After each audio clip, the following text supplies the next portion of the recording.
Yes traders, నిన్నటి market తర్వాత ఏం జరిగిందో చూశారు కదా.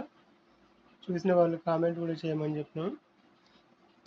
అబ్జర్వ్ చేసిన వాళ్ళు ఖచ్చితంగా మార్కెట్ని అర్థం చేసుకునే ప్రయత్నం చేయండి. కొత్త వాళ్ళైతే, కొంచెం తెలిసిన వాళ్ళైతే ఈజీగా అర్థమయ్యే ఛాన్స్ ఉంటుంది ఖచ్చితంగా. ఓకే, ఫిబొనాచి లెవెల్స్ ప్రకారం, మన క్లోజింగ్ లెవెల్స్ ప్రకారం మనం తీసుకుంటున్న అప్ సైడ్ డౌన్ సైడ్ ఎంట్రీలు నిన్న చెప్పుకున్న విధంగా మనం అప్ సైడ్ ఓపెన్ అయినా నేను కొంచెం వెయిట్ చేస్తాను అని చెప్పాను. అదేవిధంగా వెయిట్ చేసిన తర్వాత ఫస్ట్ 15 మినిట్స్ క్యాండిల్ కింద ఇంకొక 15 మినిట్స్ క్యాండిల్ బ్రేక్ అయింది. అలాగే 3 మినిట్స్లో కూడా బ్రేక్ డౌన్ సైడ్ వచ్చింది. ఓకే, ఆ తర్వాత మార్కెట్ ఫాలింగ్ డౌన్ సైడ్ వచ్చింది. అంతకుముందు ఉన్న క్లోజింగ్ ప్రైస్, ఈ క్లోజింగ్ ప్రైస్ కిందికి మార్కెట్ నిన్న క్లోజ్ అయింది. ఇప్పుడు ఈ క్లోజింగ్ ప్రైస్ ఇంపార్టెంట్, నిన్నటి క్లోజింగ్ ప్రైస్ తర్వాత మనకి ఎక్కడెక్కడ క్లోజింగ్ ప్రైస్లు ఉన్నాయి. డౌన్ సైడ్ ఇక్కడ ఒక క్లోజింగ్ ప్రైస్ ఉంది, వెంటనే అప్ సైడ్ క్లోజింగ్ ప్రైస్లు లాంగ్లో ఉంది కనుక మనం డౌన్ సైడ్ మాత్రమే ప్లాన్ చేసుకోవాలి. ఇది నిఫ్టీలో, బ్యాంక్ నిఫ్టీలో కూడా అలాగే ఉంది. ఓకే, నిన్న మనం చెప్పుకున్నాం కదా, ఇంకా ఇక్కడి నుంచి కిందికి రావచ్చు. ఒకవేళ గ్యాప్ అప్ ఓపెన్ అయినా నియర్ బై ఈ లెవెల్ దగ్గర ఓపెన్ అవుతుందని కూడా చెప్పుకున్నాం. ఈ లెవెల్ దగ్గర ఓపెన్ అయ్యి రీటెస్ట్ చేసుకొని వస్తే ఇంకా కిందికి వచ్చే ఛాన్స్ స్పీడ్గా ఉంటుంది. కానీ ఇంకా రీటెస్ట్ చేయలేదు కనుక ఒకవేళ ఇక్కడ కనుక ఈ సపోర్ట్ దగ్గర కనుక రీటెస్ట్ చేసుకొని పైకి వెళ్తే మళ్ళీ ఇక్కడికి వెళ్ళిన తర్వాత డౌన్కి వచ్చే ఛాన్స్ ఉంటుంది. కానీ అది సినారియో ఏ విధంగా జరుగుతుంది అనేది ప్రతిరోజు మనం అబ్జర్వ్ చేస్తే అర్థమవుతుంది. రేపు ఏం జరుగుతుందో, ఈరోజు ఏం జరుగుతుందో తెలుసుకున్న తర్వాత మనకి నెక్స్ట్ మనం చేయొచ్చు. ఈరోజు క్లోజింగ్ ప్రైస్ ఎక్కడ ఉంటుంది, ఓపెనింగ్ ప్రైస్ ఎక్కడ ఉంటుంది అనే దాన్ని బట్టి. నిన్నటి క్లోజింగ్ ప్రైజు అంటే వెడ్నెస్డే క్లోజింగ్ ప్రైస్ మీద మనకి ఓపెనింగ్ ప్రైస్ ఇచ్చింది, కింద క్లోజింగ్ ప్రైస్ ఇచ్చింది. ఓకే, ఇది ఇప్పుడు మనకి ఇవి ఈ అంతకుముందు ఉన్న క్లోజింగ్ ప్రైజు తీసేసుకున్నాం, అవసరం లేదు, ఇది ఫిల్ అయిపోయింది కనుక. ఇప్పుడు ఇక్కడ ఫ్రైడే క్లోజింగ్ ప్రైస్ ఉంది. నిన్న మనం చెప్పుకున్నాం ఫ్రైడే నుంచి మనకు బౌన్స్ అయితే ఇక్కడ టచ్ కాలేదు, ఇంకా ఇక్కడ నుంచి బౌన్స్ అయితే మనకు అప్ సైడ్ ఇక్కడ వరకు టార్గెట్ ఉంటుందని కూడా చెప్పుకున్నాం ఒకవేళ ఆఫ్టర్నూన్ వెళ్తే. ఓకే, కానీ ఇక్కడ టచ్ కాలేదు. కానీ ఈరోజు ఒకవేళ గ్యాప్ డౌన్ డైరెక్ట్గా ఇక్కడ ఓపెన్ అవుతుందా, లేదంటే గ్యాప్ అప్ డైరెక్ట్గా ఇక్కడ ఓపెన్ అవుతుందా, ఇప్పుడు నిన్న థర్స్డే క్లోజింగ్ ప్రైస్ ఉంది కదా, ఈ క్లోజింగ్ ప్రైస్ కింద ఓపెన్ అయితే మాత్రం ఇక్కడ సపోర్ట్ తీసుకుని పైకి వెళ్ళే ఛాన్స్ ఉంటుంది. లేదంటే ఇక్కడే నియర్ బై క్లోజింగ్ ప్రైస్ దగ్గర కింద ఓపెన్ అయ్యి ఇక్కడే ఓపెన్ అయితే మళ్ళీ దీన్ని రెసిస్టెన్స్గా తీసుకొని కిందికి వచ్చే ఛాన్స్ ఉంటుంది. కానీ డౌన్ సైడ్ ఇక్కడ ఓపెన్ అయితే మాత్రం పెద్ద మూమెంటం ఉండకపోవచ్చు. ఒకవేళ ఇది బ్రేక్ అయితే మాత్రం అప్ సైడ్ మూమెంటం ఇంతవరకు చూడొచ్చు. ఓకే, ఇది డౌన్ సైడ్ ఓపెన్ అయితే మాత్రం మూమెంటం ఇక్కడ వరకే ఉంటుంది. ఇది బ్రేక్ అయితే మాత్రం మళ్ళీ ఇక్కడ వరకు వచ్చే ఛాన్స్ ఉంటుంది. అందువల్ల ఇక్కడ ఉన్నంతసేపు మనం ఎటువంటి ట్రేడ్ చేయకుండా ఉండడం బెటర్.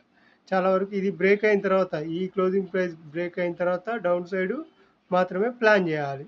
లేదు ఒకవేళ అప్ సైడ్ వెళ్తుందంటే, ఇక్కడ సస్టైన్ అవుతుందంటే మాత్రం అప్ సైడ్ ప్లాన్ చేయండి, మంచి రిటర్న్ వచ్చే ఛాన్స్ ఉంటుంది. ఓకే, ఇంతే సింపుల్. నిఫ్టీలో, బ్యాంక్ నిఫ్టీలో కూడా ఒకసారి చూడండి ఏం జరిగింది. సేమ్ మనం ఎగ్జాక్ట్గా చెప్పుకున్నాం. ఒకవేళ గ్యాప్ అప్ ఓపెన్ అయితే నియర్ బై ఇక్కడ ఓపెన్ కావచ్చు, దీన్ని రీటెస్ట్ చేసుకొని వస్తే మనకు బెటర్గా ఉంటుంది, ఇక్కడ వరకు వచ్చే ఛాన్స్ ఉంటుందని చెప్పుకున్నాం. కానీ రీటెస్ట్ కాకుండా డైరెక్ట్ ఫాలింగ్ వచ్చేసింది. సెన్సెక్స్లో ఎక్స్పైరీ ఉంది కనుక ఇది కూడా 3 మినిట్స్లో బ్రేక్ డౌన్ ఇచ్చింది. 15 మినిట్స్లో బ్రేక్ డౌన్, 15 మినిట్స్లో ఒకసారి చూద్దాం. 15 మినిట్స్లో ఇక్కడ ఇచ్చింది బ్రేక్ డౌన్ ఈ క్యాండిల్. అదే 3 మినిట్స్లో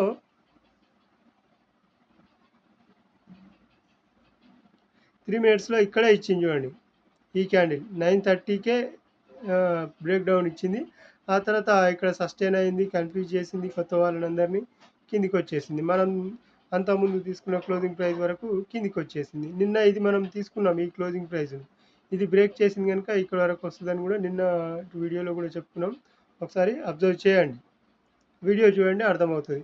ఓకే, ఇప్పుడు మనకున్నది ఏంటి, ఈ క్లోజింగ్ ప్రైస్ నిన్న థర్స్డే క్లోజింగ్ ప్రైస్ ఒకటి, నియర్ బై క్లోజింగ్ ప్రైస్ ఇది ఉంది. దీని కింద కనుక ఎక్కడ ఓపెన్ అయినా ఒకవేళ డైరెక్ట్గా కిందికి ఫాలింగ్ వచ్చినా ఇక్కడ వరకు వచ్చే ఛాన్స్ ఉంటుంది. లేదంటే ఇక్కడ నుంచి మళ్ళీ సపోర్ట్ తీసుకొని పైకి వెళ్ళే ఛాన్స్ ఉంటుంది. లేదంటే ఈ క్లోజింగ్ ప్రైస్ పైన ఓపెన్ అయ్యి ఇక్కడ రీటేక్ చేసుకొని పైకి వెళ్ళినా కూడా ఇక్కడ వరకు వెళ్ళే ఛాన్స్ ఉంటుంది. ఒకవేళ ఇక్కడ వరకు వెళ్ళినా మళ్ళీ ఈ క్లోజింగ్ ప్రైస్ని స్పీడ్గా క్రాస్ చేయాలి. క్రాస్ చేస్తే నిఫ్టీలో మూమెంటాన్ని బట్టి ఇక్కడ వరకు వెళ్ళే ఛాన్స్ ఉంటుంది. అది నిఫ్టీలో కూడా చూద్దాం ఒకసారి. పైన ఉన్న క్లోజింగ్ ప్రైజు ఇక్కడ కూడా సేమ్ ఉంది చూడండి. ఒకవేళ ఇక్కడ కనుక రిట్రేస్ చేసుకొని పైకి వెళ్తే ఈ క్లోజింగ్ ప్రైస్ని కూడా ఈజీగా బ్రేక్ చేసే ఛాన్స్ ఉంటుంది. ఇక్కడ వరకు వెళ్ళే ఛాన్స్ ఉంటుంది 24,669 వరకు. ఓకే, ఇది గమనించండి మెయిన్ పాయింట్. అప్ సైడ్ వెళ్తే మాత్రం మంచి టార్గెట్ ఉంటుంది. ఒకవేళ డౌన్ సైడ్ వెళ్తే మాత్రం కొద్దిగా జిగ్జాగ్గా కూడా వెళ్ళే ఛాన్స్ ఉంటుంది. ఎందుకంటే ఇక్కడ మొమెంటం తక్కువ ఉండే ఛాన్స్ ఉందన్నమాట.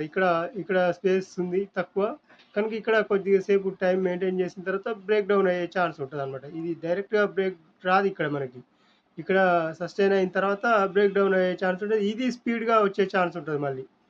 ఇక్కడ ఈ ప్రైస్ ఏదైతే ఉందో, ఈ స్పేస్ ఏదైతే ఉందో మన మైండ్ మొత్తం ఖరాబ్ చేసిన తర్వాత ఇక్కడ మెల్లగా కిందికి వచ్చే ఛాన్స్ ఉంటుంది. ఈ స్పేస్ని స్పీడ్గా కవర్ చేస్తుంది మధ్యాహ్నం ఆఫ్టర్నూన్ టైంలో.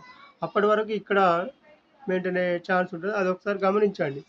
స్పేస్లు ఎక్కువ ఉన్నప్పుడు మనకి స్పీడ్గా వెళ్ళిపోతుంది మనల్ని కన్ఫ్యూజ్ చేసి. స్పేస్ తక్కువ ఉన్నప్పుడు అది అక్కడే తిరిగి మన మైండ్ని ఖరాబ్ చేస్తుంది. ఓకే, ఇది బ్యాంక్ నిఫ్టీలో నిన్న జరిగింది. ఈరోజు ఏం జరగబోతుంది అనే దానికి చూసుకున్నాం కదా. ఒకసారి అబ్జర్వ్ చేయండి. క్లోజింగ్ ప్రైజులు చాలా ఇంపార్టెంట్, ఓపెనింగ్ ప్రైజులు చాలా ఇంపార్టెంట్. ఇప్పుడు మనకి డైరెక్ట్గా ఒక సింపుల్ మెథడ్ ఇదొకటి.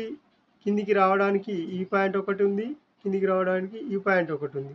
వస్తుందో రాదో చూద్దాం. మీరు కూడా అబ్జర్వ్ చేయండి. నిఫ్టీలో కూడా అంతే. ఇది ఒక పాయింట్ ఉంది కిందికి రావడానికి, దీన్ని ఇంకా టచ్ చేయలేదు. ఆ తర్వాత ఇది ఒక పాయింట్ ఉంది కిందికి రావడానికి. అంటే మొన్న చెప్పుకున్నాం కదా 23,830 వరకు 835 వరకు రావాలి అనుకుంటున్నాను. ఈరోజే అది కూడా చెప్పుకున్నాం. ఫ్రైడే నుంచి ఇక్కడ నుంచి బౌన్స్